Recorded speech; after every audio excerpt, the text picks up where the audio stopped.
আমাদের সৌরমণ্ডলে in our solar system যত গ্রহ আছে, শুক্র আর বুধকে বাদ দিয়ে সমস্ত গ্রহের কিন্তু ন্যাচারাল স্যাটেলাইট আছে, উপগ্রহ।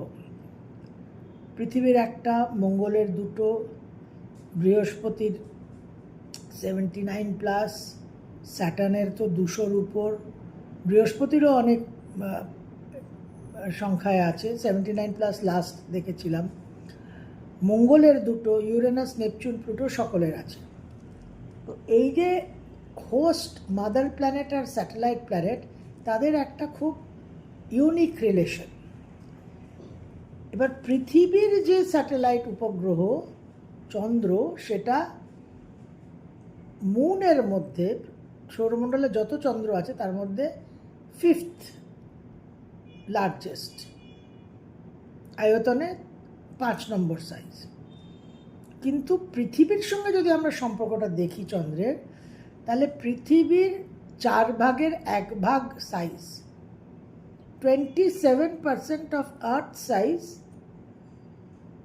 Is moon. যে কোনো অন্য হোস্ট স্যাটেলাইট সম্পর্কের যে আয়তনের যে রেশিওটা, তার চেয়ে কিন্তু পৃথিবী আর পৃথিবীর চন্দ্রের মধ্যে যে সম্পর্ক, সেখানে আমাদের যে চন্দ্র স্যাটেলাইট, তার কিন্তু যে সাইজ সেটা অনেক বেশি অন্যান্য স্যাটেলাইটের তুলনায়।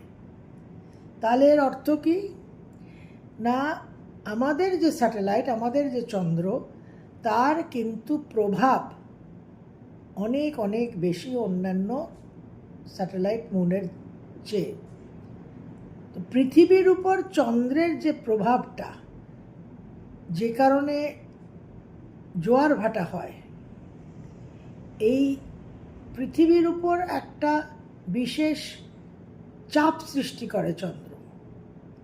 এবং চন্দ্র আমাদের মনের কারক গ্রহ, যে কারণে চন্দ্রই কিন্তু আমাদের মনকে বিশেষভাবে চালিত করে, বিশেষভাবে প্রভাবিত করে, এবং সমস্ত আসক্তি, সমস্ত কাম, ক্রোধ, লোভ, মোহ, অহংকার যা কিছু আছে, সবই কিন্তু চন্দ্রের জায়গা থেকেই আমরা অনুভব করি। এই জন্য চন্দ্রের পাওয়ারটা আমাদের উপর, প্রভাবটা এত বেশি, এবং সমস্ত কিছু চন্দ্র থেকেই আমরা অনুভব করি। এই চন্দ্রের যে পৃথিবীর সঙ্গে সম্পর্ক এবং পৃথিবীর উপর প্রভাব, তার ভিত্তিতে আমরা আগামী বৃহস্পতির ট্রানজিটকে আলোচনা করব।